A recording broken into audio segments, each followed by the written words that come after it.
Hello, Brad here, just to say we're super proud that the Friday 5pm podcast is sponsored by the Malt Miller, the UK's best home brew store. We use the Malt Miller for all of our homebrew experiments, as well as tapping them up for advice and binging on their awesome YouTube channel all the time. That's why whenever we release a homebrew video, we put a recipe kit live on the Malt Miller, so you can brew with the exact same amazing ingredients that we did. The same ingredients used by pro brewers. So alongside the Malt Miller's nitro-flushed hops, cold-stored yeast and milled-to-order malts, you can pick up recipe kits for our 5 Points Best Bitter, Russian River West Coast IPA, and now the fastest beer in the world, a hazy session IPA that goes from grain to glass in less than 48 hours. Sign up to their newsletter at tinyurl.com/Malt Miller to get 5% off your first order.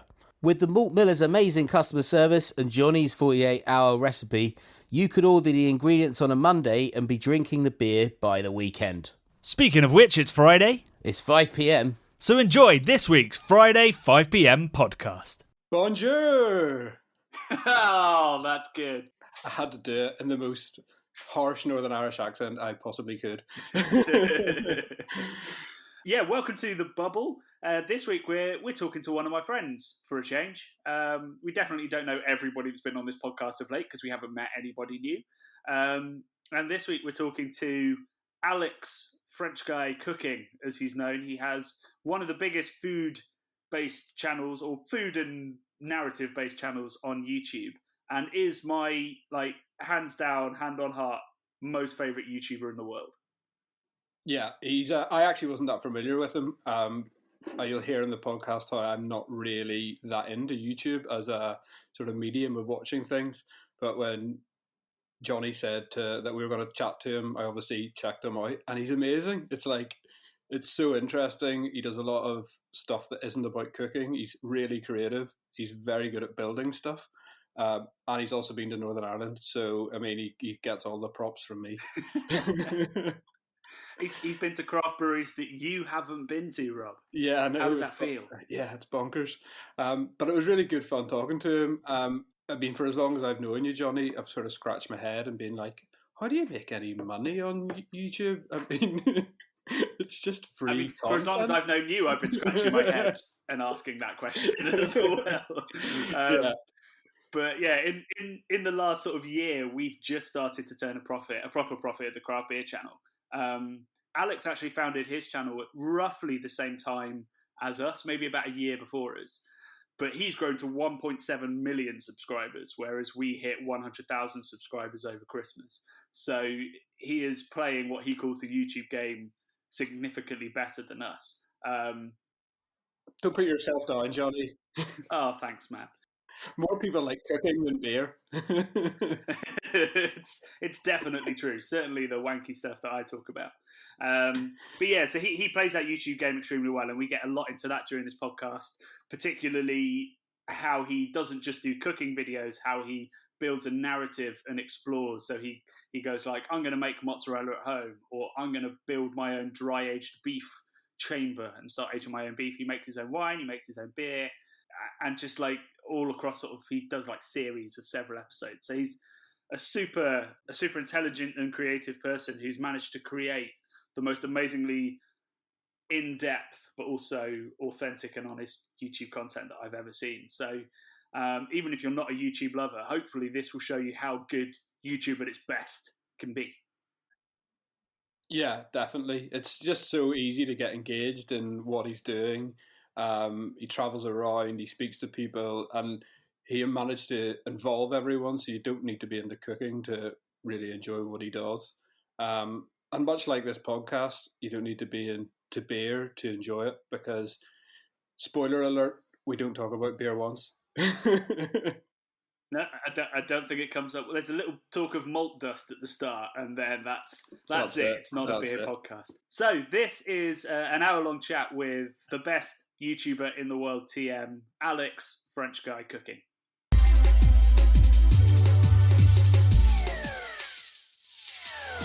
I drove over to the Sonic Drive-In, ordered a jalapeno burger, washed it down with beer,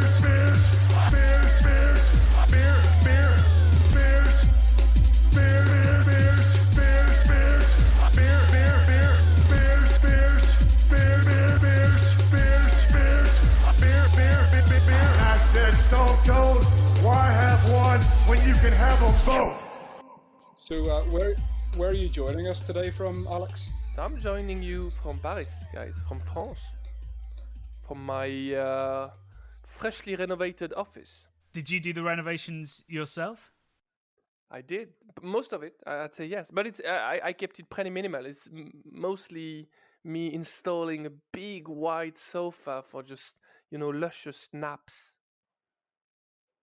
I don't know if luscious is the right adjective for this. But It's an adjective, certainly. It's not one I describe sleep as, but sassy naps, maybe. Anyways, Is it your new room to use, like your new COVID room that you've created, so you can record and do sound stuff? It's mostly to keep like the cooking and making separated from the office work. Okay. Because I used to work, on a keyboard that would be either greasy from deep frying stuff or full of wood dust. So now at least all the woodworking, metalworking happens next door, the cooking as well.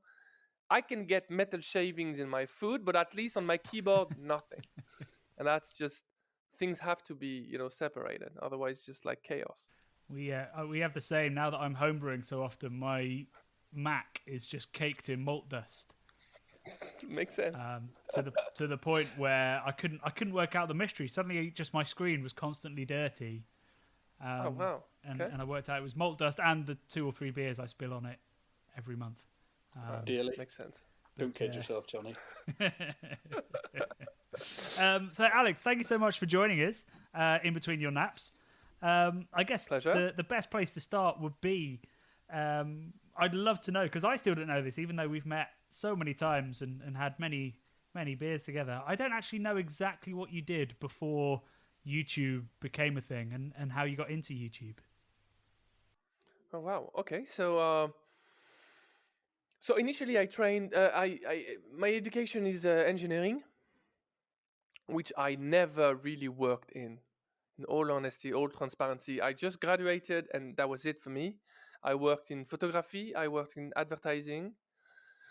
I enjoyed it, but it was lacking a bit of the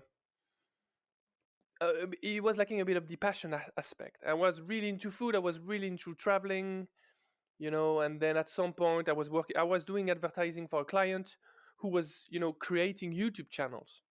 I was just like, who is this lunatic? What is he doing? There's no future in all this.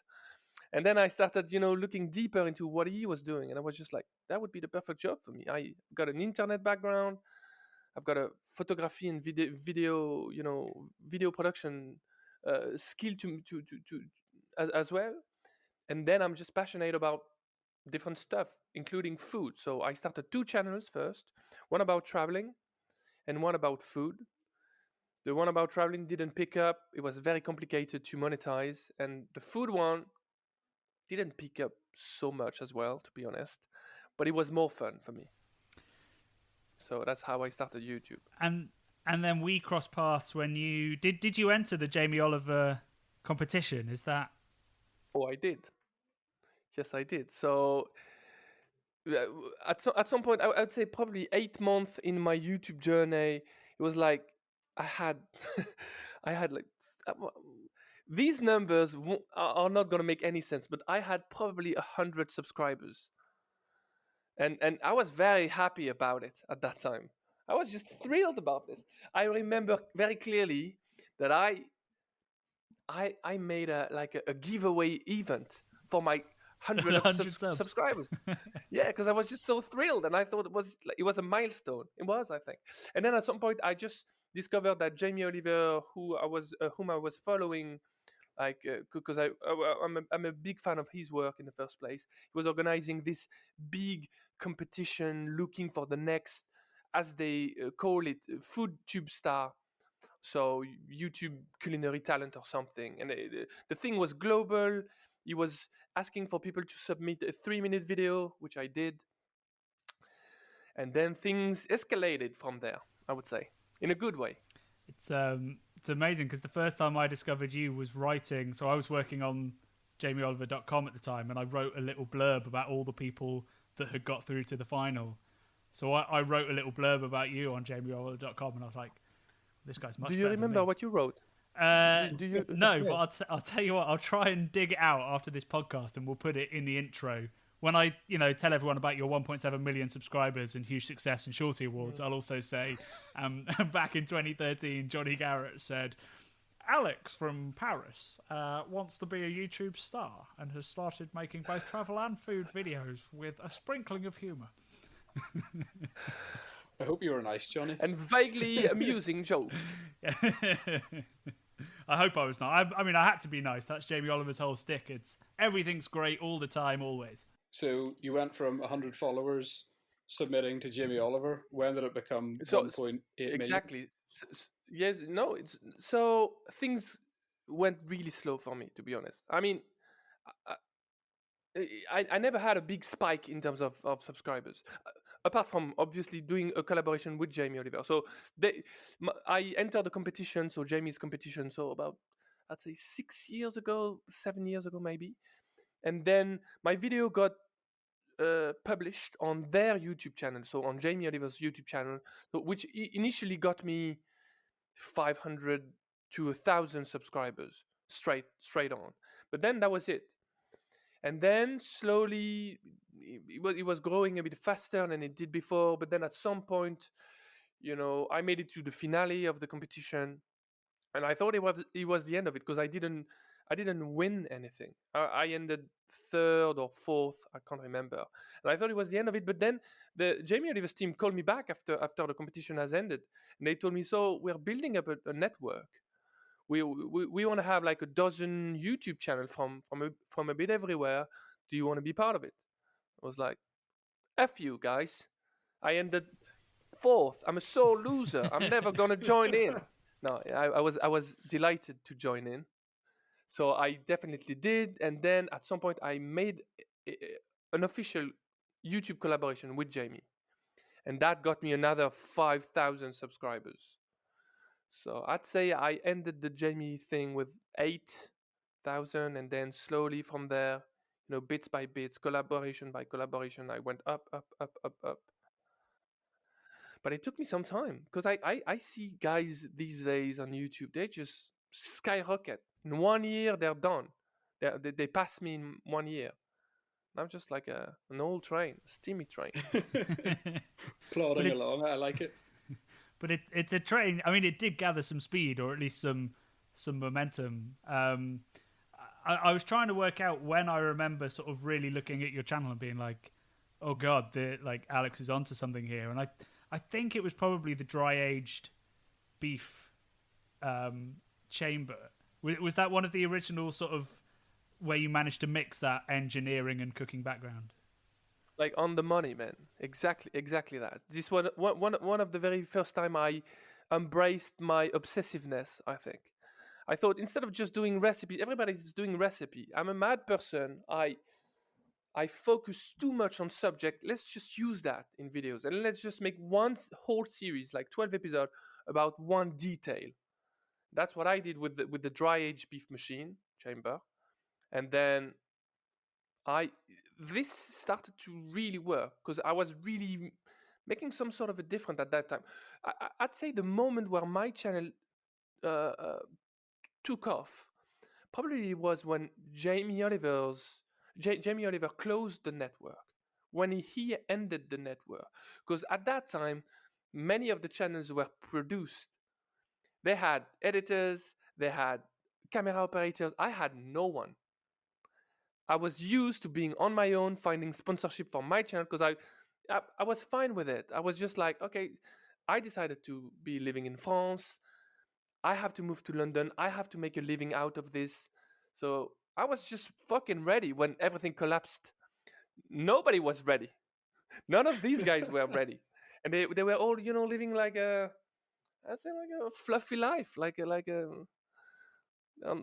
which was cool, but then I think at that time my channel had some momentum.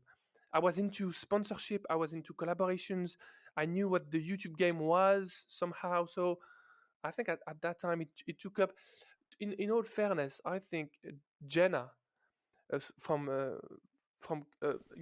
she's got a YouTube channel, Cupcake Gemma Wilson.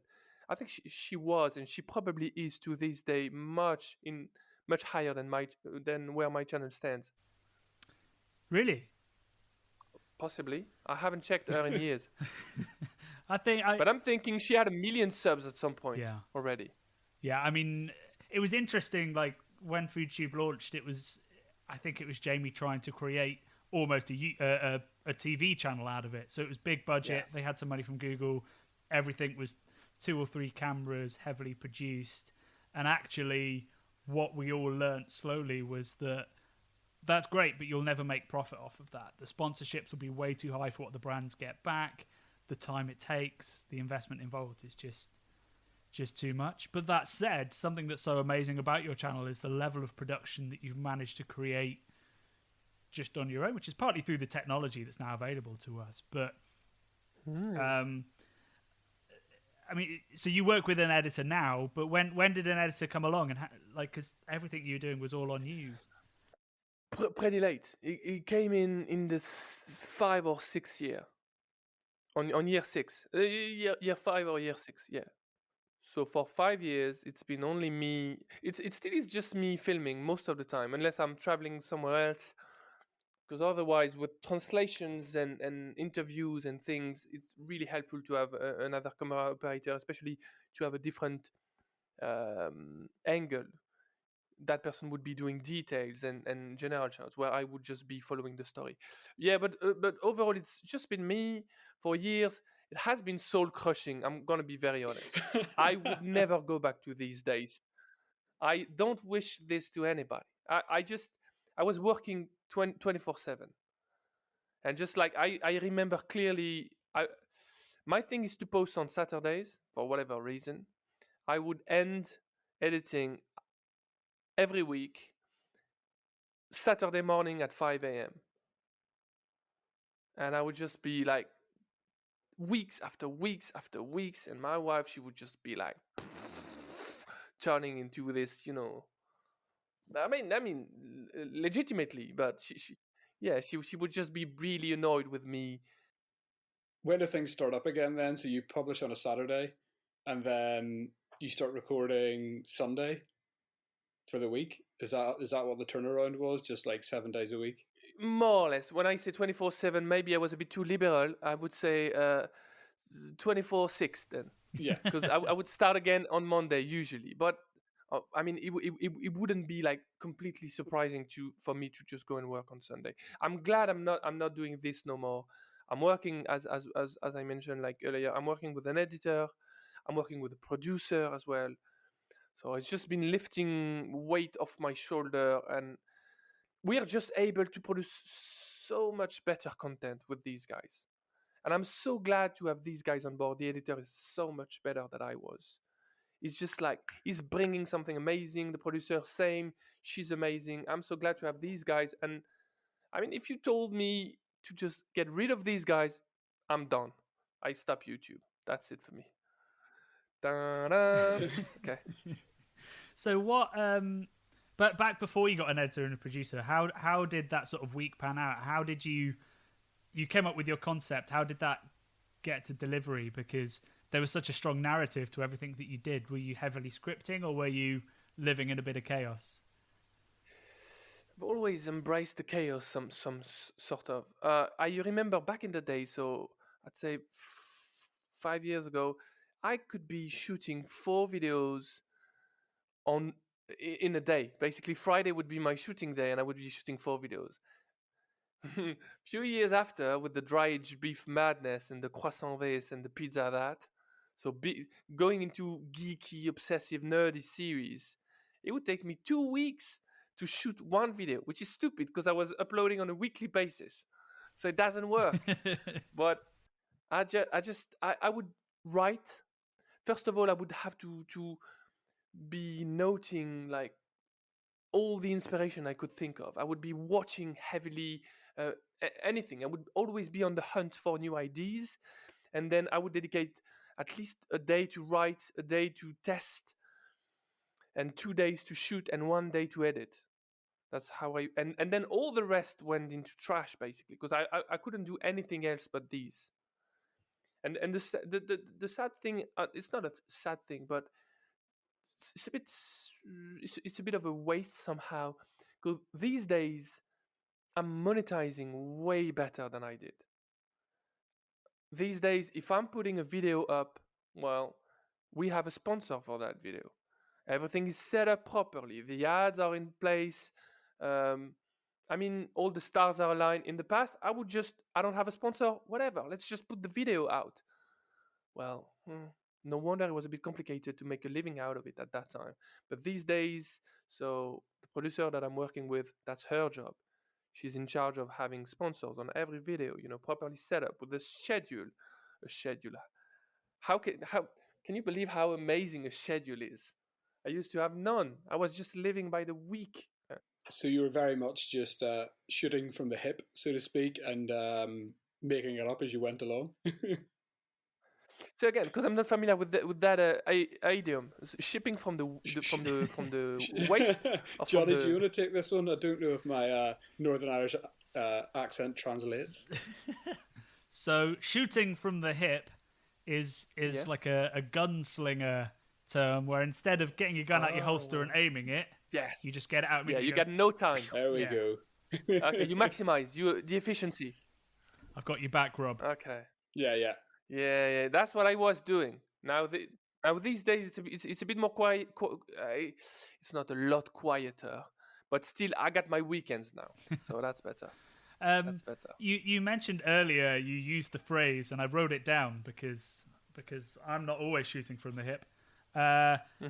You used the term YouTube game. You knew the Yeah. YouTube game. So what would you describe as the YouTube game? People come from, so Jamie Oliver comes from traditional TV. That is where the initial. I love the guy, so I would feel bad about bitching. So let me just be very factual. I think he used to be working with at least 2-3 camera operators, a script, 2 sound guy, maybe a director on stage. How can you afford these guys when you're making YouTube video, especially at that time where monetization was less mature than what it is right now? So I was, but randomly, to be honest, just as a consequence of nothing. I was just doing things on my own, and so I was being very agile and very lean when it comes to splurging on splurging money, basically. So I was being very inexpensive in my production workflow, and that was very in pace with the YouTube game. Where if you want to build a YouTube channel, first of all, usually what happens, it's centered around one personality, not 20. It's easier to make it happen this way. Second, it's easier if you're just doing this on your own, because it's going to be very hard to afford an editor and a this and a that and a sound guy. So I was just embracing the YouTube game maybe a bit more than him, but I don't know. And also I was watching loads of YouTube. That's probably the big difference as well. I was just like into YouTube. YouTube was just like something for me that was fascinating. It's been a while since I had a TV at my place. I would say I haven't had a TV at my place in 10 years, probably more than that. But I would definitely watch you. I used to watch YouTube way more than I watch TV. Still is the case today. I probably still consume more YouTube than Netflix or Disney or any other streaming platform. And what was it about YouTube that you loved, and who were you watching? Is it the short format, lean production? Oh, the unfiltered content. YouTube was about it's about having an insight in people's life. It's about like you see someone with his camera doing something, and you're just with the person. That is a level of intimacy that TV has never been able to produce. Also, TV is all about polished characters. There is the tall guy that looks a bit like a punk.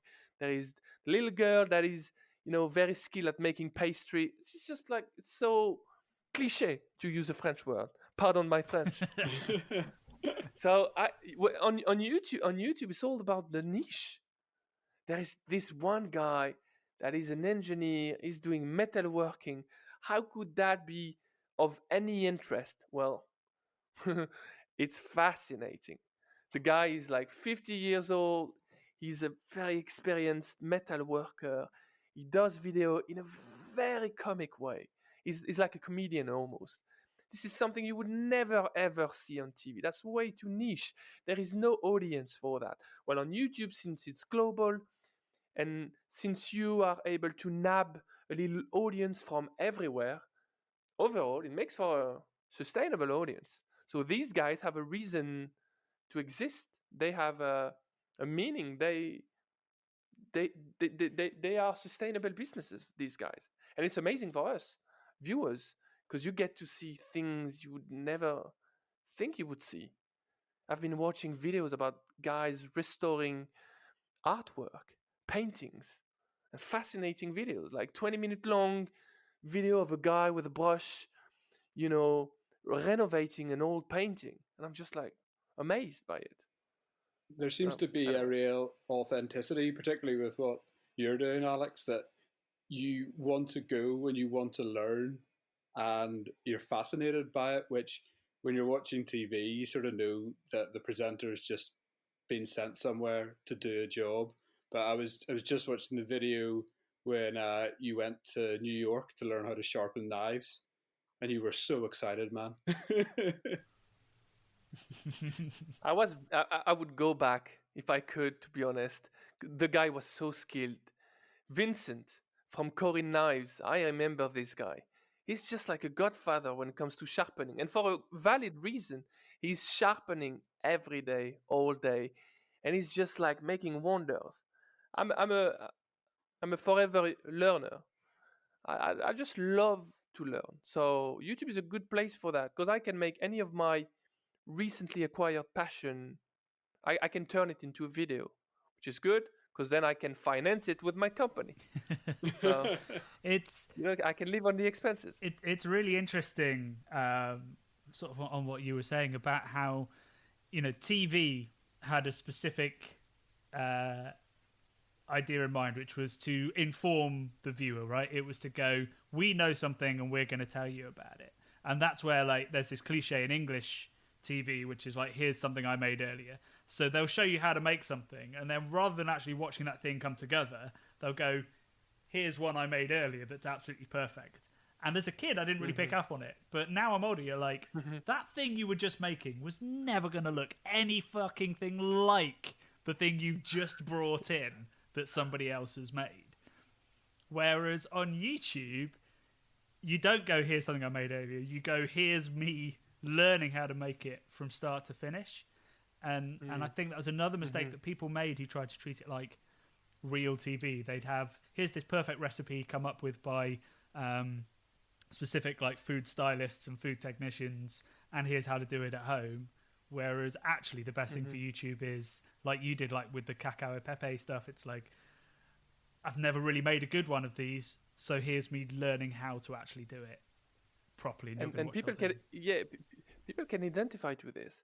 And I mean, so I started shifting from recipes to series, and then from series to more intimate series. Like at some point, I remember clearly, once I was into this series mood, I failed at something in the studio. I started a new series called the Mozzarella series, the Mozzarella cheese series. And it was so hard. I thought I could do something about right for the first episode that needed some improvement, and that would be the reason for the series to exist. But it was just like dreadful. My first attempt was horrifying. And then I thought, there's no way I could be posting that. And then I just realized, well, I got nothing else to post. So let's just make it interesting for the viewers, and let's just post that enormous failure. And the title of the very first episode of the Mozzarella series is, my first attempt is an enormous failure. And you see that piece of cheese that just looks disgusting. It's all grainy. It's just like, It's dreadful. And the video was a success somehow because people were just like, also because I'm taking things from a content point of view. It's just not okay. So I messed up, huh? Now, okay. So let's just dive deeper. What happened? What went wrong? What are my hypotheses about this? What options do I got in front of me to solve the problem? Maybe in the next one. So on top of that, you got a reason to watch the next episode. So I just learned that. All right, so YouTube might be YouTube. It might be that internet platform where I don't know, another generation expect to see cats and webcams and things like this. But in fact, it's just a platform to post movies, short movies, silly movies, serious movies, depending on whatever you want to produce. But a video still is a movie. It needs ups and downs, and it needs emotions and connection with the audience. So once I started realizing that, I went full on with this. And I guess the producer that I met, she was really into this. She came from a documentary background, and she discovered. That's funny because she discovered me through the Dry Aged Beef Machine series, and she said, "Well, that's exactly what we want to see: the ups and downs, and the falls and the wins, and you being happy and sad about things happening, and just diving deeper, moving to someplace, traveling." I don't know. That's fascinating. As a viewer, that's what I want to see on YouTube, so that's what I produce.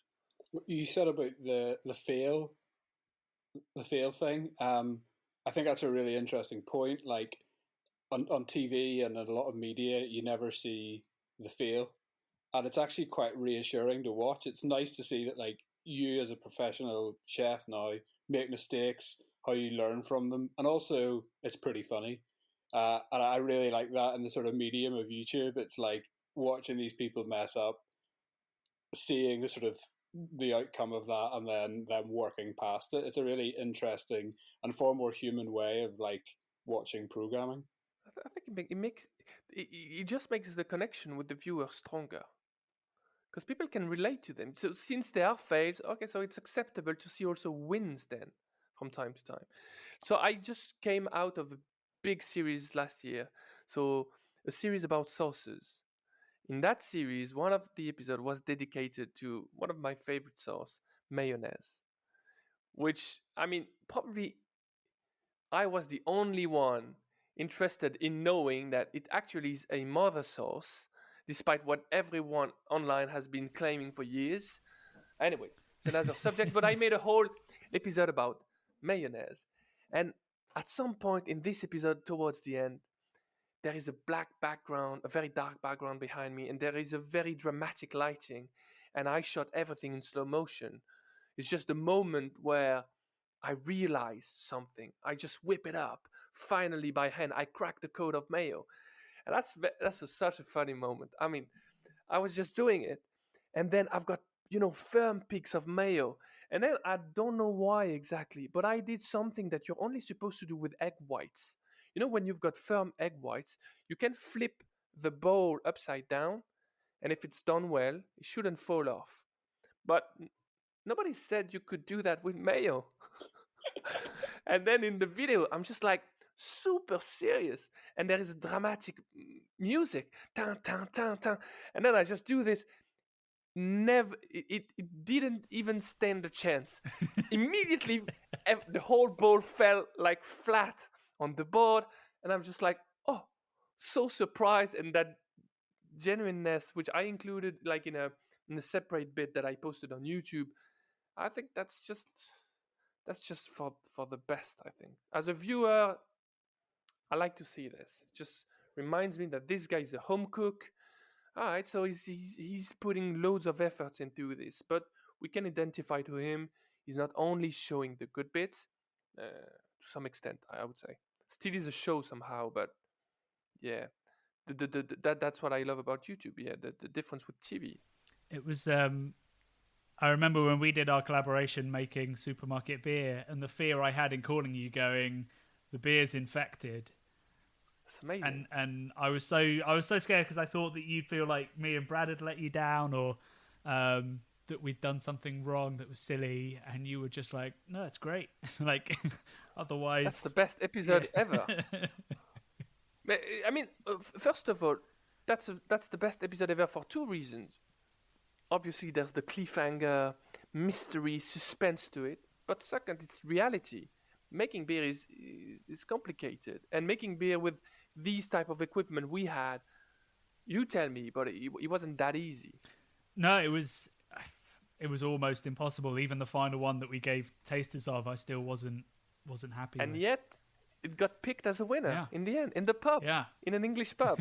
So, I don't know. So we've also talked about sort of the business side briefly of YouTube. I think there's a definite cliche. I think because media generally only picks up on people like the guy whose YouTube channel is now essentially giving X amount of money to people and seeing what they do with it. So people assume there's crazy amounts of money in YouTube. The craft beer channel probably picks up about $600-700 in advertising, which isn't enough even to produce the stuff that we make. So how I mean, I don't want figures, but how much do you rely on the sponsorship side of it, and how much can a YouTuber actually make without working with brands? Is it possible at your level? Working without brand, you mean like working only with YouTube advertising, for example, Yeah. with the basic YouTube advertising? That would be complicated for me because I don't make enough views for that. Agreed with what you just said. People think that YouTube is a milking cow in terms of money. It's not the case. Definitely not the case unless you're making millions of views per videos. Then I think you can make it a business. But if you're just making hundreds of thousands of views per video, and if you're not posting every day, then it's going to be complicated to make it to live out of YouTube ads only. You're going to have to diversify. You're going to have to find different incomes. Luckily for us, there are. One of the ones you mentioned, doing sponsorships directly with brands. This is something I've fully embraced, and something that is crucial to my business at the moment. Without them, I wouldn't be able to make it happen. Basically, problem is the moment I got some help in my business, an editor, a producer, that got some weight off my shoulder in terms of efforts, in terms of workload. But in terms of finance, it's the opposite. It kept me grounded somehow. It just put some weight on my shoulder. So, yeah, sponsorships are mandatory. YouTube ads are good, but I'd say depending on which vertical you are working. If you're doing music videos, that could be interesting because they got millions and millions and millions of views. I mean, not all of them, but you could be rewatching and rewatching and rewatching a video. Well, for us, it's hardly the case. You're not. I mean, my fans are great, but I don't think they're gonna be great to the point of watching the same video again and again 10 times. With videos, I think memory is too strong for us to be watching the same video over and over. So YouTube ads only wouldn't work. Sponsors are good. A good way to something that really helped me is Patreon. Patreon is a huge relief for me. It's just like the best. And also, so Patreon is a crowdfunding site. Is it a crowdfunding? A crowd supporting site? Yeah, sort of a crowd subscription, isn't it? It's not Yes. one-off payments. It's every month. Yeah. Exactly. And people would join in and they would decide to just support one specific or a few specific creators for whatever amount of money they want to spend monthly. Plenty of people support my channel for like $1 a month, for example. And all these guys, they're just amazing. These guys are just lifting a bit of weight off my shoulder in the sense that they're providing me with a bit of a forecast. I'm able to guesstimate how much I'm going to make next month with these guys. That's just very cool. Because with YouTube, you never know. It's as close as you'll get to a wage as a freelance person. Yeah. Exactly. It's a boss somehow. On average, how many views would your videos get? Is it around the sort of 600,000 mark? Possibly. Depend. Yeah. On average, that would be around that, I think. I mean, that is really substantial. And you said earlier on about how people think that YouTubers make all this money, but you said that the sort of sheer just advertising through YouTube, that amount of views is nowhere near enough. And that I sort of didn't realize that. I would have assumed that it was quite a substantial amount, but yeah, it's crazy. Well, the rule of thumb, at least in France, where I'm not operating my business, but I'm gonna share the French figures just to blur the track a bit.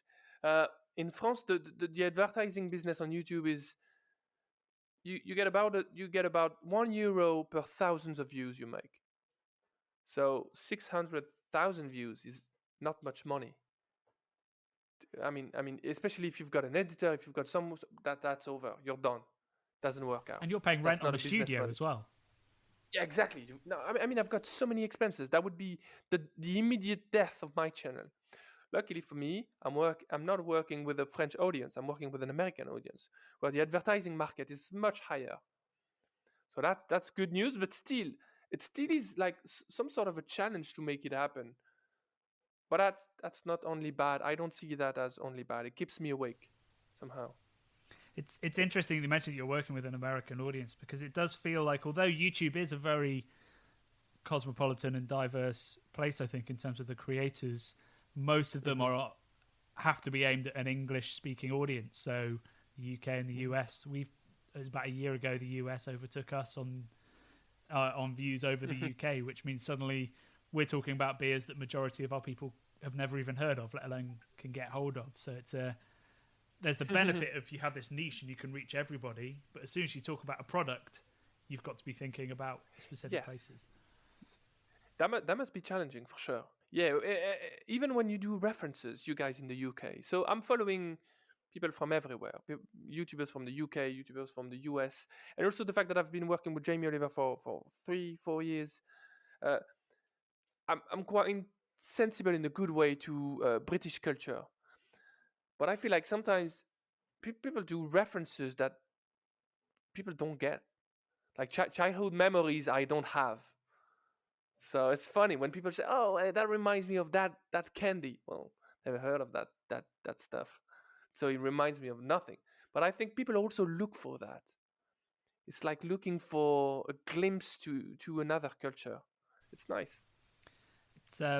It's interesting, people talk about sort of tribes and stuff in digital media, and that's definitely a sort of powerful thing. With the other half of this podcast, which is the Friday 5 p.m. So every Friday we release a 20-minute of me and Brad having our first beer of the weekend, and it's remarkable. Every single episode gets the same amount of views, so it's the same 750 people every week tuning in.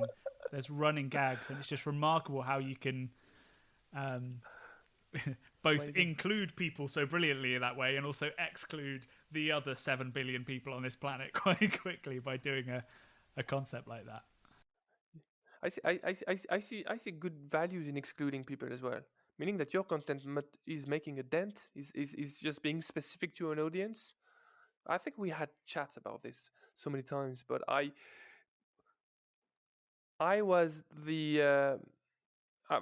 for 5-6 years I've been, and even to this day, I'm the commercial of my company. I'm always selling my videos to a sponsor. I'm always advocating for them, and I'm rarely selling the numbers. Right, so it's the content you're pushing, not sure. I'm selling a vision, because this has no price. I can put any price tag on it. I'm selling a commitment. I'm selling on which channel do you see that? No channel you see that. Exactly. That's my point. I mean, people are not always. It doesn't always work, because you gotta have numbers in front of your. I don't know if you're in front of your claims, but still, I mean, straight from the beginning, I was selling a very specific audience. I was trying very hard to sell sponsorship to French brand that would have a global reach, because I thought, on which platform can you advertise better than on my channel? I've got French root, but I've got a global audience. So your audience is exactly like mine. It didn't work out so well, to be honest, but I tried. You go for baguettes, Boursin cheese. More or less. Yeah. Baguettes. We don't export baguettes because they stale. It's a yeast yeast-based bread. It dies in a day. That's sourdough, but everybody's making sourdough. We got nothing left. Okay. Well, that was somewhere I wanted to pivot this chat to. We've barely mentioned food, which is Yeah, I it's a don't know. shame. What do you love more, YouTube or food? Maybe you can answer that at the end. But Oh, food for sure. oh, there we go. Where did the passion for food come from? Was that a discovery, or was that as a kid? Possibly. I think I was sensitive to food, or sensible to food. Two of my grandparents were chefs. At home, we didn't. I don't think we cooked very much. I don't think my mom loves food, but I don't think she cooked very much. But we used to travel the world very much, so we would always go to different culture. We would always be very curious about this and that, and we would often start the tour in that new country. We would be visiting at the open air market. And I remember these food stalls everywhere, and my mom having stars in her eyes. Oh, have you seen that bun thing, that crepe, that scallion pancake, that lamajun, that thing, that da da da da da.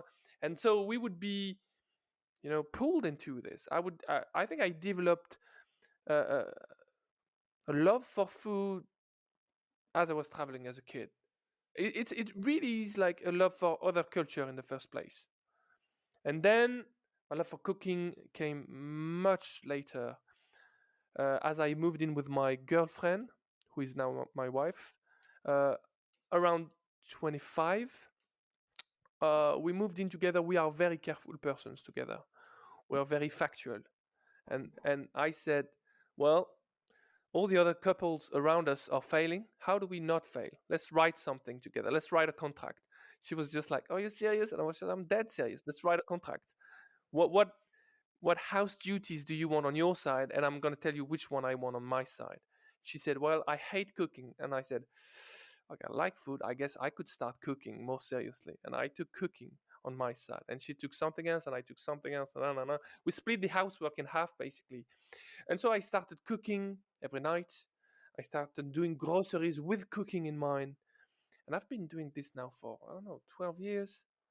And I've got a boy. So now I'm cooking for 3. And who knows what comes next out of it. So just the fact of cooking every night, it triggers something inside of my mind. I was just like, all right, so I made crepes, pancakes, because my mom used to make it and it's good. How could I make it better? Because it's not bad, but it's not great.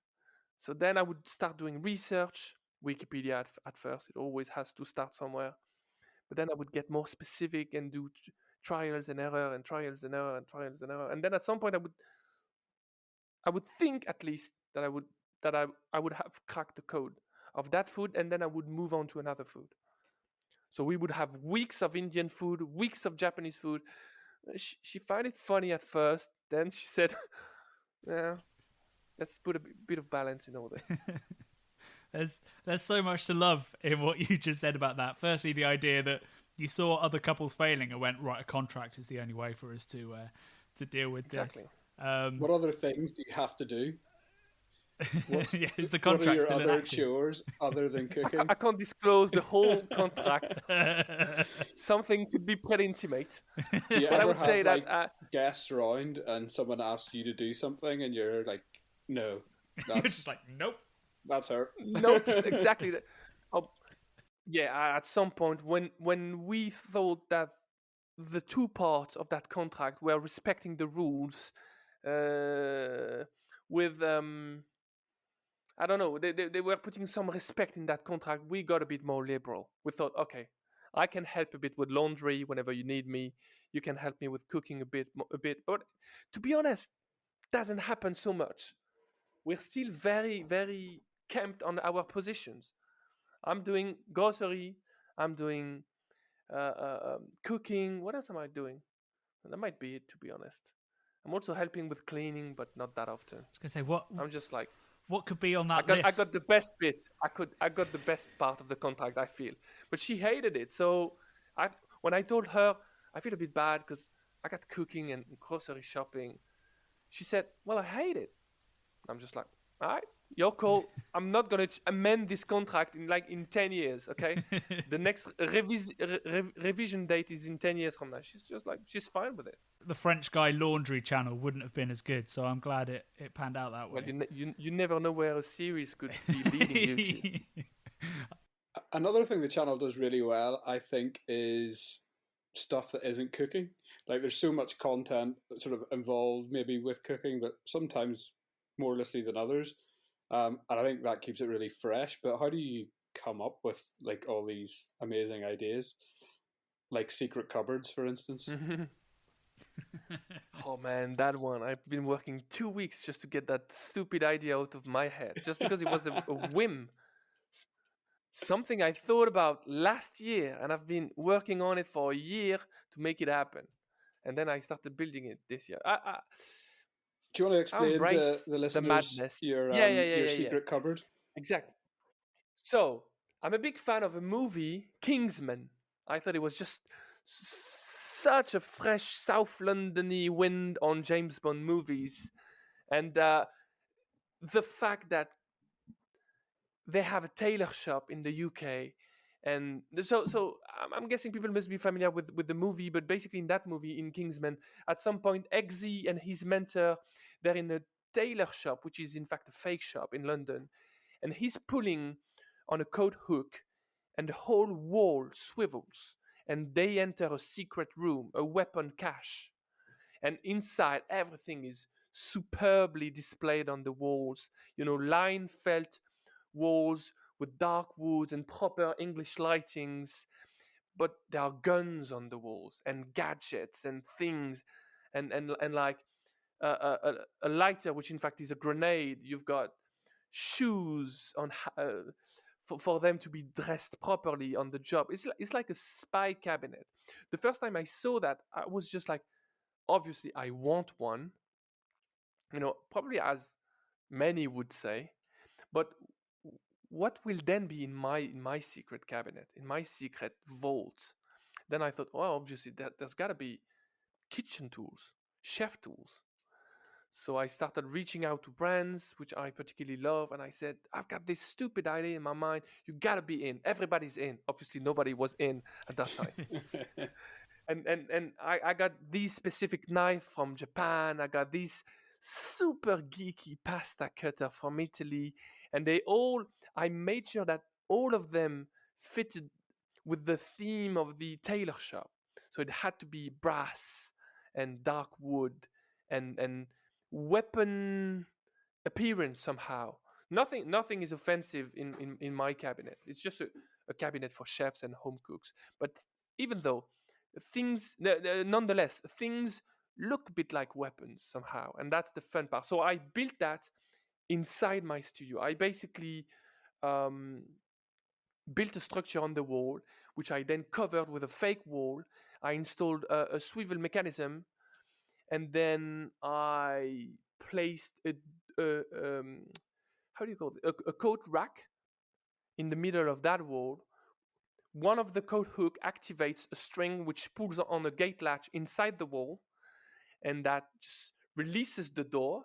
And then inside, I've built a complete, tailor shoppy cabinet with all the tools that I love so much. I don't know if I made a good description of that video. No, you pretty much nailed what that video is. That's it. I think what's missing is perhaps the context that in the middle of a pandemic, nobody can actually visit to see the wonder that this is. And also anybody that does eventually has probably seen the video. So they'll be like, oh, there's the hidden cabinet. But I guess, is that the joy of it? You're like, I want to show people this. Exactly. That's a comment I got. Comments can be a bit weird. Sometimes they're just, I don't know. People said, oh, wow, amazing. You made a secret vault which only had been broadcasted to 1 million people. Well, still a secret. I don't know. Still a secret. I don't know. It's just weird for me. Comments, comments will be comments. It's part of what makes me love YouTube, but it's also it's a weird thing. Like I should probably turn it off, but I get the notifications going to my phone, and a nice one comes in. You're like, cool, I'll deal with that tomorrow at work. But when a bad one comes in, it sits on you like a dead weight, and you're like, It's YouTube is a journey. It's an introspective journey. It's about the weaknesses and the strength. These guys, they just poke you exactly where it hurts, in the eye, bam. And then I'm still hit when somebody does that. But so I've taken a bit of distance from the comments. I'm just like, whatever. It's just I don't read them so much. I'm less looking for the pat on the back, and I'm less looking for the poke in the eye as well. I guess you gotta at some point it's just inevitable. I think because otherwise it's a weird game. It's a love-hate relationship that people got. So many people are vouching for the channel. So many people are supportive and caring, and they send love. And you can immediately figure that out by just looking at the number of like versus dislike on a video. On my videos, I can see the love, and yet one comment can drag me down. Just like, exactly as you said, you're gonna live with it the rest of the day. It's, waiting on your fucking shoulder. Even though facts are saying the opposite. Look at the facts. The views, whatever. That video is shit. I'm an embarrassment. So this is my final question, vaguely related to that as well. Is I sometimes have somebody who probably makes about half of their living through YouTube. Do you ever fear about having all your eggs in one basket, and you wonder what the future of YouTube is for creators, particularly creators who put a lot behind the videos, rather than just sort of posting while the going's good? Where do you think YouTube's going to head? In my eyes, at least, it would possibly be insane to think that having all my eggs in the same basket would be sort of a safe business model. Just like coming from I had a small digital marketing agency before that job. So we were like 3-4 people, and I kept it for 5-7 years before that. We had several clients. I would never have thought to just rely on one client. It's just signing your own death. That's what I'm doing somehow with YouTube. That's basically what I'm signing every week when I'm posting a video. But I don't know. It's not a safe position to have all your eggs in the same basket. I'm not exactly doing that. And I've been realizing this a few years back already. I've been starting to think about my end game. I always had this at the back of my mind. I love having fun. Sometimes posting videos on the internet can bring a little anxiety, especially when you're chatting with your parents and they're just like, "What's going on with your videos? Is that what you do now?" I'm just like, "Well, some people seem to like it. I don't know. It's just like I'm making a living." They're just like, "All right." So I love that you're still having that conversation. That's reassuring, because my parents are still like, "I saw your video. Did it go down okay? You making enough money for rent?" Like, yeah. I mean, they're just parents. They're caring for their kids. My dad is just like, "That's amazing what you do." I really wonder if you've seen the videos in years. Oh yeah, I've seen the video you posted on the YouTube. That's what it's called, Dad. The YouTube. The YouTube. Are you still going to the London? Yeah, I find it hard enough understanding how you guys make money out of YouTube. So my parents, don't even get me started. It'd blow their mind. So you just record yourself, put it online for free, and then you make money? Nah, don't get it. But you seem to be doing a pretty good job. It doesn't sound right when you put it that way, Rob. Exactly. Who would do that? But yeah, I've always been trying to think about the next step, and I'm still thinking about this today. I've been trying to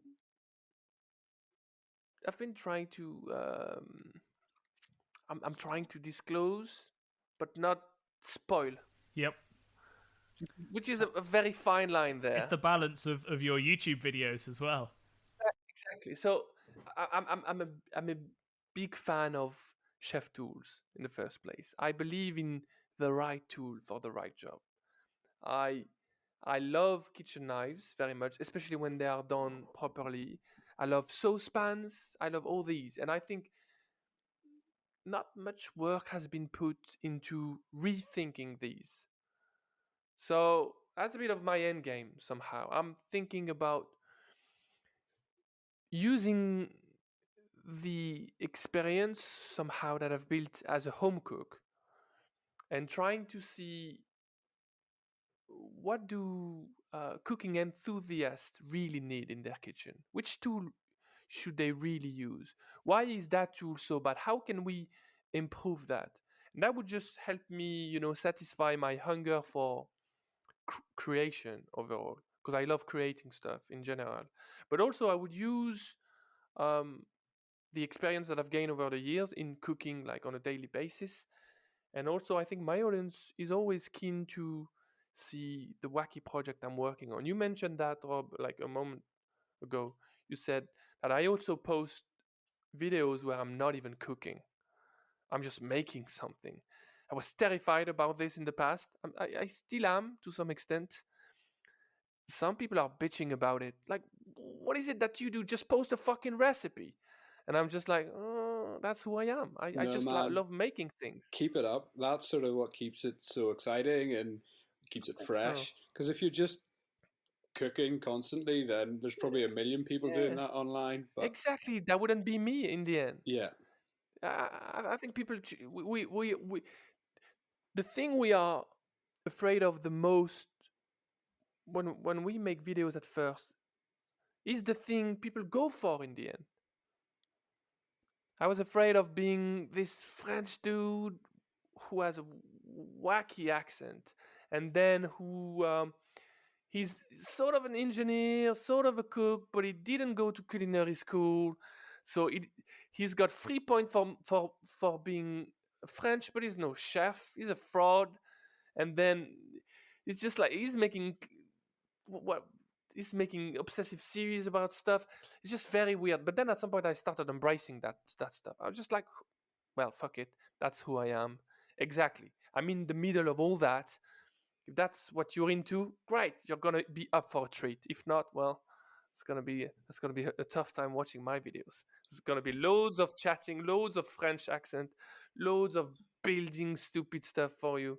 You'd better unsubscribe as soon as possible. hey man, we're doing a beer podcast with a French guy who does a cooking podcast about building shelves. So it doesn't get much more convoluted than that. That's the best. I love that stuff. Been drinking it for years. Drinking it for years. Drinking it for years. Drinking it for years. You know, I heard they recently decided to add more hops to it. Hops to it. You know, I heard they recently decided to add more hops to it. Hops to it.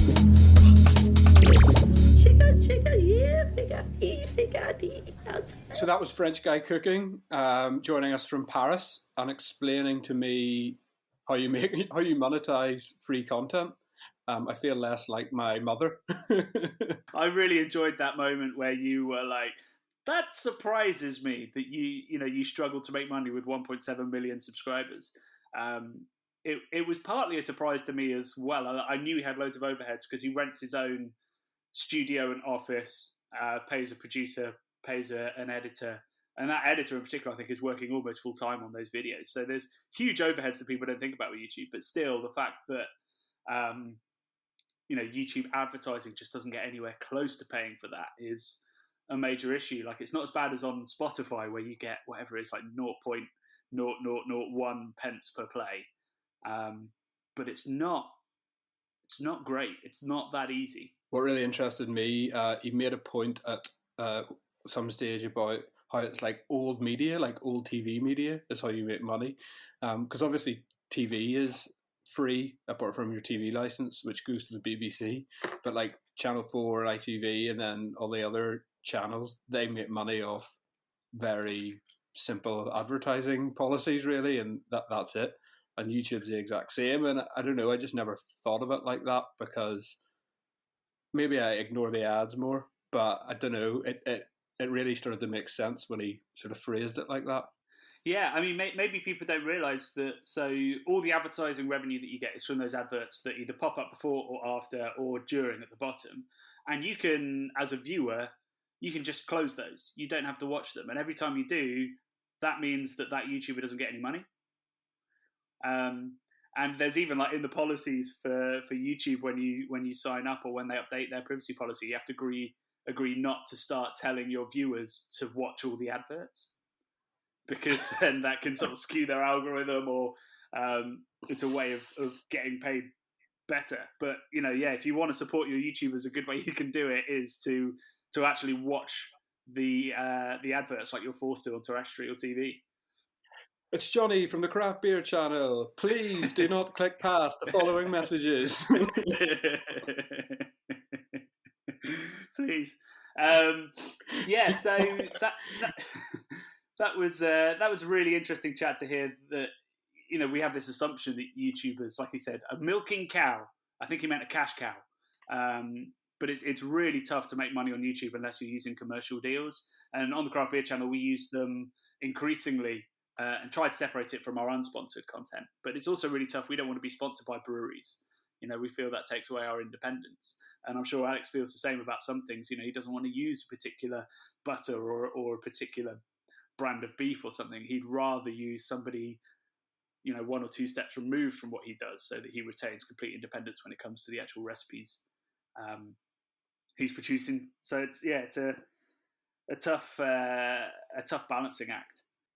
And it's very unsubstantial, the amount of views that Alex gets. He's 700, 800,000 per video, so it's a lot of eyes on that, and he's still having to do all these things to try and make enough to pay the bills. Yeah, absolutely. So it's about $1 for 1,000 views, so he's getting $700 on a video. I can tell you, so our documentary that we made at Craft Beer Channel, that cost us just over £4,000 to make, and we've so far made $70 in advertising revenue. And that's off of about 60,000 views. So we should appreciate Johnny and everything he does and he puts out, because he that's what this whole podcast has been leading to, just me trying to prove to Rob that I could be paid better. The other thing we talk about at length is the idea of narrative as well. It was really heartening to hear him say that the thing that he loves about YouTube is authenticity. And it's something that I think I forget. Everyone talks about YouTube being fake, like these people living in these fake worlds. Whereas, there is that, particularly within the hardcore vlogging scene, where people are doing their absolute best, like on Instagram, to look like they live the perfect lives. But outside of that bubble, there is the most amazing set of vloggers and documentary makers who have no creative sort of limits in what they can do and what they can't do outside of the YouTube rules on what's acceptable and what's not.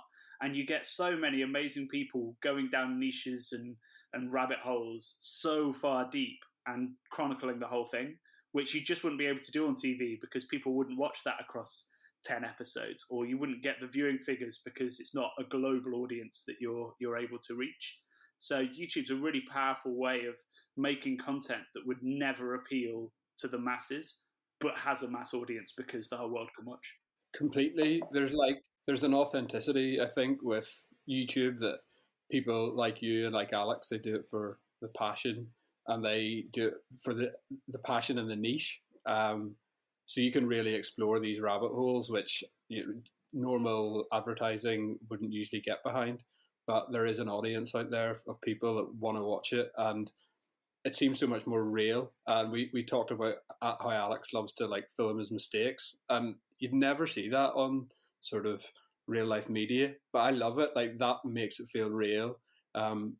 It's comforting to know that he makes those mistakes, yet he's so good, and it's hilarious. In real TV, if you want to show a mistake, it has to be done as a blooper reel, basically. You're like, mistakes happen and we get rid of them. Whereas YouTube, it's like the mistakes are the content. And I was really inspired when he said, the things you're most scared of, the things you're most scared of putting out into the world are usually the things that work the best. And we had that recently with my Dry January content, where I put out a 33-minute vlog of me doing Dry January, thinking nobody would fucking watch it. And it's not the most watched thing we've done because it's not very clickbaity, but it's the most, it's got the most questions, the most interactions, the most like, hey, that was amazing kind of comments of any video we've done since the documentary. So I was so nervous about putting that out, and I nearly cancelled it. And I chatted to Brad the night before, going, I just don't think it's ready. But if we don't release it now, people are going to have lost interest in Dry January because it'll be middle of Feb. And Brad was just like, just put it out, man, because I think it's great. And he was right. And clearly Alex is of the same opinion, that if you're not living on the edge, you're taking up too much room. Exactly. And you mentioned that you got a lot of comments on it. That's another thing that really interests me about the YouTube world and just the internet in general. And the beer world's known for it. There's a lot of people who like to be very opinionated on Twitter and Instagram and all the other sort of social networks, and that is fine, but people do read those comments, and sometimes it feels a bit like a victimless crime. But Alex was talking about how much it's like he just had to stop reading them because that one bad comment weighed him down so much. Yeah, it's amazing how true that is. You can have, on some videos that we've done recently, there's one video we did that it's best brewery in the world, where we just discuss, we don't decide, we discuss what the best brewery in the world is to try and get that conversation going and get people thinking about what they look for in a brewery. And we had 700 comments on that video. 699 of them were people getting involved in the fun, and then like the 700 is like some guy going, "You're fucking idiots! You can't fucking choose the best fucking brewery in the world. Go fuck yourself." And that's the one you remember. It's something about the human condition, like negatives just way heavier than positives. And it's the comments, to be fair, are what I love most about my YouTube channel, because and in fact everybody else's channel as well. I love diving into the comments and seeing what people are saying. There's so many hysterically funny people in the comments. There's so many amazing ideas in the comments, and I find that more engaging and more interesting than Twitter, Facebook, Instagram in terms of the interactions. But whatever social media you're on, when the negatives come at you, they do hurt. Yeah, they do hurt. Like, I know you and I are both big fans of Adam Buxton, and he does this good sketches on reading out people's YouTube comments. But he always talks about how, like, I think he went off social media, but he couldn't handle the negative comments. They just like bring him down so much, and it is. I think people genuinely think that, I don't know, like maybe you don't read them in your channel, or Alex doesn't read them, or these celebrities don't read them. But like they definitely do, and you're just being insulted at the end of the day. Yeah, and it does feel like it's to your face, even though it's not. It's really interesting. Like, it's all part of that fact that people think that these channels, even ours at 100,000 subs, is some big commercial concern. So they assume that it couldn't possibly be me going through the comments and replying. So we get lots of people making comments and saying like, I love the craft beer channel, or I hate the craft beer channel. And then you reply and go like, "Hey, Johnny here, glad you like it," or "Please like me," and they are absolutely blown away. A, that they get a response, and B, that it's me responding. And you're like, I'm a dude sat in my kitchen in lockdown like everybody else, and what you say really matters. And of course, it's me replying. I can't pay somebody to go through the YouTube comments. So yeah, it's definitely not a victimless crime that people sort of think it is, even at Alex's scale, which is 17 times the size of us. There are victims, and the victims are Johnny Garrett and Alex. Yep. Underpaid, undervalued, vital to society, us YouTubers, I tell you. Yeah, so I hope that you've enjoyed that. I think it was an episode I wanted to do for a long time. A, because I just find Alex really inspirational to talk to.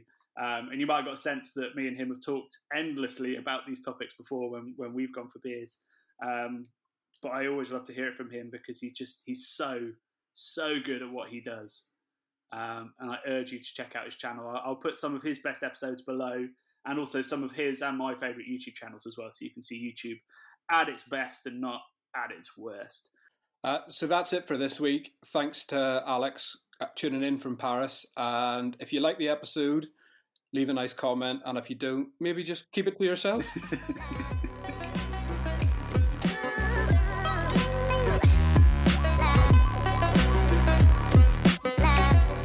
The Bubble Podcast is brought to you by the nerds behind YouTube's craft beer channel. Head to youtube.com/the craft beer channel to watch this week's video and over 400 more exciting episodes. If you love what we do, please do subscribe and even join our Patreon at patreon.com/craft beer channel. Love and beer.